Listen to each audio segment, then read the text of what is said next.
बिस्मिल्लाहिर्रहमानिर्रहीम अस्सलाम वालेकुम। कैसे हो प्यारे बच्चों, उम्मीद करती हूँ खैरियत से होगे।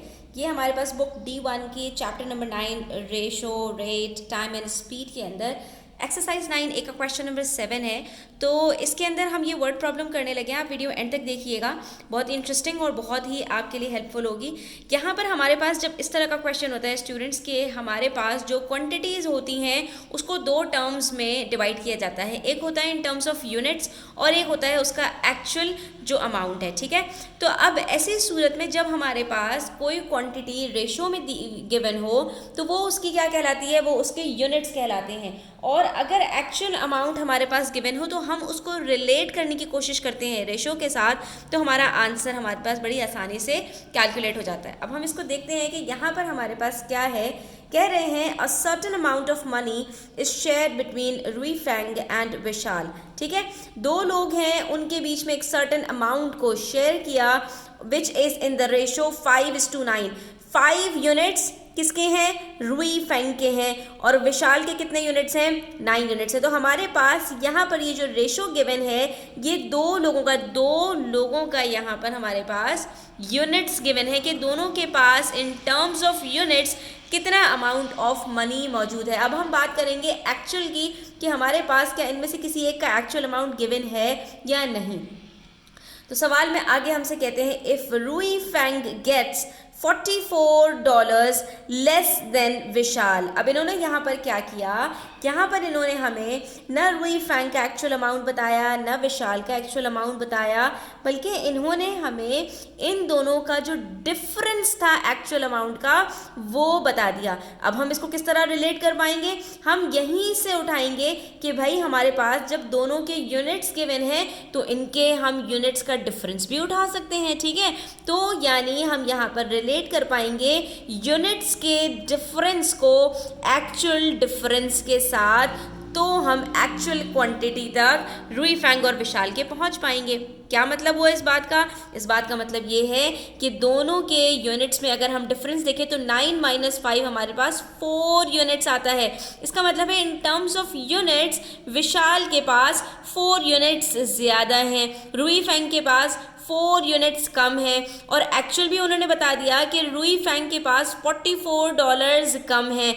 तो हमने कहा कि ये $44 दरअसल 4 यूनिट्स के बराबर हैं जो यहाँ पर रेशो में हमारे पास गिवन है। तो इसका मतलब है ये 4 यूनिट्स अगर $44 के बराबर है तो 1 यूनिट की हमारे पास यहाँ पर जो अमाउंट है वो मनी का निकल कर आ जाएगा। जब 1 यूनिट पता चल जाता है तो फिर हमारे पास टोटल क्वांटिटी पर किसी के भी जाना कोई मुश्किल बात नहीं रहती। हमसे क्या कह रहे हैं, find the total amount of money that is shared between the two boys। और हमसे इन्होंने क्या कहा कि दोनों के बीच में टोटल कितना मनी शेयर हुआ है ये हमने बताना है। तो हमने कहा भाई टोटल हमारे पास यूनिट्स कितने हैं, 9 + 5 14 यूनिट्स हैं। जब हमें 1 यूनिट का डॉलर्स पता चल जाएगा तो हम 14 यूनिट्स को उसी से मल्टीप्लाई करेंगे, हमारे पास आंसर आ जाएगा। और जब बच्चों आपको क्वेश्चन अच्छी तरह से समझ में आ जाए तो सॉल्यूशन कुछ भी मुश्किल नहीं रहता। यहाँ पर हमने कहा कि रेशो ऑफ रुई फैंग और विशाल हमें गिवन है, दैट इज़ 5:9। इसका मतलब क्या हुआ कि रुई फैंग के जो यूनिट्स हैं वो कितने हैं, 5, और विशाल के जो यूनिट्स हैं वो बाद वाले हैं 9। तो जब दोनों के यूनिट्स हमें पता चल गए तो यहीं से हमने, क्योंकि क्वेश्चन अच्छी तरह रीड किया हुआ था, हमने दोनों का डिफरेंस निकाल लिया कि दोनों के यूनिट्स में जो डिफरेंस है 9 - 5 वो कितना है, 4 यूनिट्स का डिफरेंस है। फिर हमें यहाँ पर गिवन था एक्चुअल डिफरेंस इन दोनों का कि डिफरेंस इनके टोटल अमाउंट में कितना है, वो भी हमने यहाँ पर लिख लिया। और यहीं से हमने अपना सोल्यूशन स्टार्ट किया कि हमारे पास अगर 4 यूनिट्स हैं जो कि इन दोनों का डिफरेंस है और एक्चुअल में $44 दोनों के डिफरेंस है, यानी कि रुई फैंग के पास इतने डॉलर्स कम हैं, तो इसका मतलब ये हुआ कि ये जो 4 यूनिट्स का डिफरेंस है ये एक्चुअली बराबर है $44 के। जब 4 यूनिट्स $44 के बराबर हैं तो 1 यूनिट बराबर होगा 44 डिवाइडेड बाई 4, दैट इज $11। और जैसे ही हमें 1 यूनिट पता चला तो इसका मतलब है रुई फैंग के पास कितने टोटल अमाउंट है बच्चों, 11 × 5 55, और विशाल के पास कितनी है, 9 × 11 99, यानी दोनों के पास मिलाकर 55 + 99 $154 हैं। यहीं से हमें ये बात पता चल गई। ठीक है, हमने ये अलग अलग भी कर लिया और यहाँ पर जब हमने चाहा तो हमने तो दोनों के यूनिट्स को जो है वो टोटल किया, दैट इज 14, 5 + 9 14, और एक यूनिट बराबर है 11 के, तो 14 को 11 से मल्टीप्लाई किया, आंसर आ गया हमारे पास $154। इसका मतलब है कि दोनों के पास मिलाकर जो टोटल अमाउंट है वो $154 के बराबर है।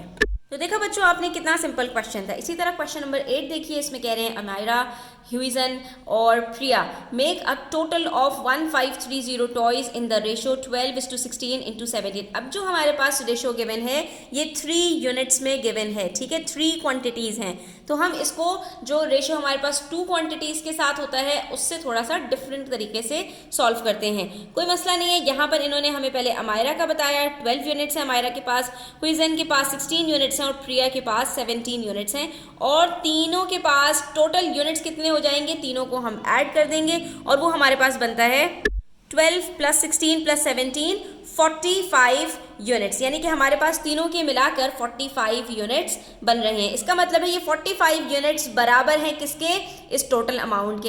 यानी कि हम यहाँ से पर यूनिट निकाल सकते हैं कि एक यूनिट में कितने टॉयज होंगे अगर इन तीनों को मिलाकर हमारे पास 45 यूनिट्स हैं। तो 45 यूनिट्स अगर 1530 के बराबर हैं तो हम इसको डिवाइड कर लेंगे तो हमारे पास पर यूनिट निकल आएगा। अब हमसे कह रहे हैं find the number of toys ह्यूजन मेक्स। तो हम पहले क्या करेंगे, हम इसका टोटल करके पर यूनिट यहाँ से निकालेंगे और फिर हम देखेंगे ह्यूजन के पास कितने यूनिट्स हैं। तो ह्यूजन मिडिल में दिया हुआ है, इसका यूनिट्स भी मिडिल में होंगे, 16 यूनिट्स हैं। जब हमारे पास पर यूनिट निकल आएगा कि पर यूनिट में हमारे पास कितने टॉयज हैं, हम उसको 16 से मल्टीप्लाई करेंगे तो हमारे पास ह्यूजन के पास कितने टॉयज हैं ये हमें पता चल जाएगा, ठीक है। और पार्ट 2 में हमसे कह रहे हैं the amount of money Priya earns if she is paid $1.65 for each toy। अब हमसे कहा जा रहा है कि अगर प्रिया को हर टॉय के बदले में $1.65 मिल रहे हों तो प्रिया कितने पैसे बना पाएगी। तो इसके लिए हमें पहले क्या करना पड़ेगा कि प्रिया के पास एक्चुअली कितने टॉयज़ हैं, तो 17 यूनिट्स हैं, 17 को हम जो है वो पर यूनिट को मल्टीप्लाई कर देंगे, इसके टोटल यूनिट्स को मल्टीप्लाई कर देंगे पर यूनिट से। जो हमारे पास आंसर आएगा हम उसको 1.65 से मल्टीप्लाई करेंगे और हमारे पास आंसर यहाँ पर आ जाएगा, ठीक है स्टूडेंट्स। तो इसके लिए हमने सबसे पहले लिखा तीनों का जो रेशो हमें गिवन था 12:16:17, ठीक है। अच्छा, इसके अंदर जो सीक्वेंस दी हुई होती है उसका आपने बहुत ज़्यादा ध्यान रखना है क्योंकि आपके आंसर की बेसिस उसी रेशो के ऊपर होती है, ठीक है। तो अब यहाँ पर हमारे पास टोटल यूनिट्स क्या निकले, 12 + 16 + 17 से 45 यूनिट्स। ये हम यहाँ पर क्यों मेंशन कर लेते हैं, क्योंकि हमें इन्हीं को आपस में रिलेट करके अपने सॉल्यूशन की तरफ बढ़ना है, ठीक है। तो यहीं पर जो आप अपना कॉन्क्रीट डेटा यहाँ पर लिखते हैं इसी के ऊपर आपका जो सॉल्यूशन है वो बेस करता है। तो सबसे ज़्यादा इंपॉर्टेंट स्टूडेंट्स आपका ये डेटा होता है। अच्छा, नंबर्स के अंदर भी बहुत ज़्यादा आंखें खोल के गौर से लिखा करें। 12 को 13 लिख देंगे, 16 को 15 लिख देंगे, 17 को 71 लिख देंगे, तो इससे आपके आंसर पर बहुत बुरा और गलत असर पड़ सकता है, ठीक है। आपका आंसर बिल्कुल गलत हो जाएगा। अब यहाँ पर हमारे पास टोटल यूनिट्स आ गए, टोटल टॉयज हमें ऑलरेडी गिवन थे। इसका मतलब ये हुआ कि जो 45 यूनिट्स हैं ये बराबर है 1530 के। इसी चीज़ को रिलेट करके, इसी डाटा के अंदर से चीज़ों को रिलेट करके आपके पास जो सोल्यूशन है उसकी पहली लाइन बनती है और उसी के ऊपर आंसर की पूरी बेसिस होती है। जब 45 यूनिट्स बराबर है 1530 यूनिट्स के तो 1 यूनिट बराबर हो जाएगा हमारे पास 1530 डिवाइडेड बाय 45, तो आंसर आ गया हमारे पास 34 टॉयज। यानी एक यूनिट पर यूनिट जैसे ही निकल आता है स्टूडेंट्स तो सोल्यूशन बहुत आसान हो जाता है, ठीक है। जब हमारे पास 1 यूनिट 34 टॉयज के बराबर है तो हमारे पास जो दोनों हमसे सवाल पूछे गए हैं, एक में ह्यूजियन का और दूसरे में प्रिया का, तो हमारे पास अब सवाल का सॉल्व करना कुछ भी मुश्किल नहीं है। हमने देखा कि भाई नंबर ऑफ यूनिट्स ह्यूजियन के हमारे पास कितने हैं, 16। हमने 16 को 34 से यहाँ पर मल्टीप्लाई किया और ये हमारे पास आंसर आ गया कि जो ह्यूजिन है वो कितने टॉयज बना रही है, 544। दूसरी तरफ प्रिया का इन्होंने हमसे पूछा तो हमने कहा कि भाई प्रिया का इन्होंने कहा कि अगर प्रिया $1.65 कमा रही है एक टॉय से तो वो टोटल कितना कमा पाएगी। हमने कहा कि भाई प्रिया के पास यूनिट्स कितने हैं, 17 यूनिट्स हैं, पर यूनिट में हमारे पास कितने टॉयज हैं, 34 हैं। तो हमने पहले इन दोनों को मल्टीप्लाई किया। इसका मतलब है कि प्रिया टोटल 578 टॉयज बना रही है। और जब वो इतने टॉयज बना रही है और हर टॉय के उसको $1.65 मिल रहे हैं तो इतने सारे टॉयज के उसको टोटल कितने डॉलर्स मिलेंगे, 953.3 $7 वो कमा लेगी अगर एक टॉय से वो $1.65 कमा रही है। यहाँ पर हमारे दोनों पार्ट्स कंप्लीट होते हैं। आई होप स्टूडेंट्स आपको क्लियर हुए होंगे। स्टिल कोई क्वेश्चंस हो, क्वेरीज हो, कमेंट सेक्शन में आप पूछ सकते हैं। Thanks for watching the video till the end. Do subscribe to my channel. Video अच्छी लगी हो तो लाइक कीजिएगा, अपने फ्रेंड्स के साथ शेयर कीजिएगा। अपना बहुत सारा ख्याल रखिएगा। अल्लाह हाफिज़।